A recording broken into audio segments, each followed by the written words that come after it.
Thing I stopped doing to lose over 30 pounds with hypothyroidism. This one might shock you, but I stopped putting everyone else before myself. I had to learn how to set boundaries and say no so that I had time to figure out my health stuff. The next thing I did was I stopped acting like sleep doesn't matter. Rest and recovery is so important for your brain health and your overall hormone production. I started cracking down on a sleep schedule that provided me with at least 7 hours of sleep every night. This meant going to bed and waking up around the same time every single day. I stopped overworking out. Lack of sleep and then just excessively working out was not doing me any benefit. Instead of excessive amounts of cardio, I started focusing on building muscle mass and incorporating small walks more frequently throughout the day.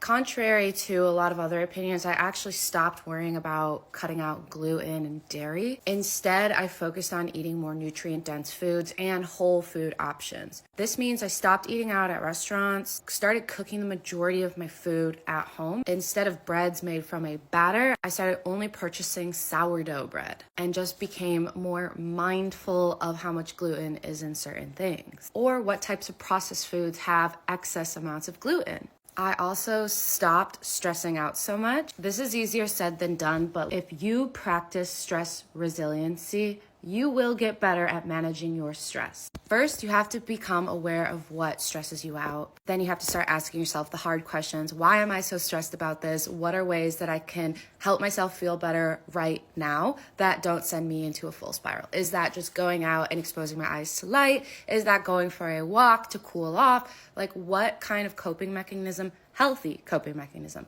do you need to better manage the stress? We have to learn how to live with stress. The last thing I stopped doing was taking synthetic thyroid medication. Instead, I just started taking an over-the-counter natural desiccated thyroid supplement, which I got through Reina.com and still get today. As I've gotten so good at managing my thyroid problem through just diet and lifestyle alone, I just only need a supplement to help with additional support. And stop giving up so early. You have to implement these changes long term and be consistent with them to actually get the results that you want.